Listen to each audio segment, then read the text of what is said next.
Hello there. Today we're going to answer how good is the Vaxee NP01s truly. Let's go. So, alright, let's start with the build quality. The build quality of this mouse is phenomenal. Like, nothing screeches, nothing bulges, nothing... You can press it wherever you want. You won't find any build quality issues. And I mean, then when you consider the weight of this mouse at 74 grams, 73 grams, something around those lines, with a bit of cable. Yeah, if the build quality wasn't as good as it is, it would be atrocious. But it doesn't change the fact the build quality is phenomenal, and it also gives you some confidence, in my opinion. Like having some ultra lightweight mouse that scratches and screeches and rattles like fucking hell when you move it just doesn't give you that as much confidence as a well-built sturdy AF mouse does, in my opinion. So let's go over to the shape. The shape itself is like, I would say, around the size of the Vaxee S2. But you have the flare, the ergo flares from your usual ergo mice, obviously. Your pink just sits further outwards. It's the same like on, it's also why diamond shapes are well liked, I guess, because you just really have some more stability, and it's the same on ergo and diamond back mice, so I think that's pretty nice. The shape is very, very good, and I would definitely recommend everybody to test this shape out.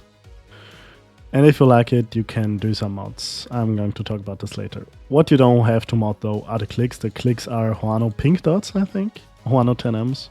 And they're pretty, they're still somewhat easy to press in, but they're still fairly tactile and still have a nice and clicky sound, so I really like the clicks. The scroll wheel is, I would say it's pretty much the same as on the Vaxee scroll wheels, because you just, they're pretty loud, but pretty tactile.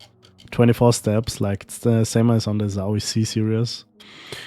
And I mean, it could be easier and lighter and definitely not as loud, but I don't mind it. And you also can now fairly easily press it in. I think it was harder at the start when I got this mouse. The side clicks are also pretty nice. They could be bigger in my opinion, but I guess they made it so that you don't accidentally press them, and I've never accidentally pressed them. They are still fairly easy to press, but you don't actually press them, as I already mentioned. Yeah, then the sensor you have the 3389, you are not gonna have any issues at all.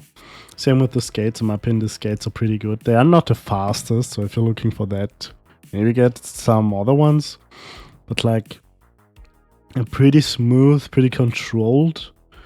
And like, even on rough pads, it smooths them out like a lot. And they are just PTFE skates. I mean, it's totally something different on glass skates, I think. But I don't have glass skates at the moment. Yeah, the last thing I haven't talked about yet is this thing, the cable, if you can call it that. It's the Paracord Cable. Not sure if you can call it that, because this cable is not Paracord-esque. It's pretty thick, so you have. I actually had some issues at the beginning when pushing it into the when I pushed it into the bungee. It would sometimes just flop out. Now it's fine.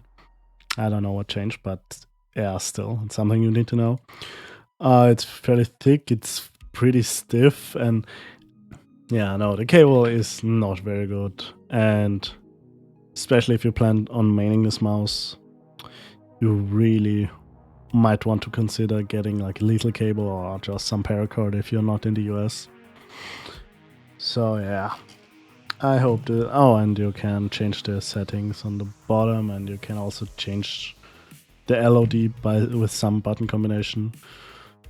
And also, I hope you enjoyed this review. This mouse is definitely worth it for $70 plus shipping and eventually taxes. Yeah, I'm a big fan of this mouse. Definitely not regretting it, like besides the cable. And yeah, I hope you enjoyed this review. Stay home, stay safe. Cheerio.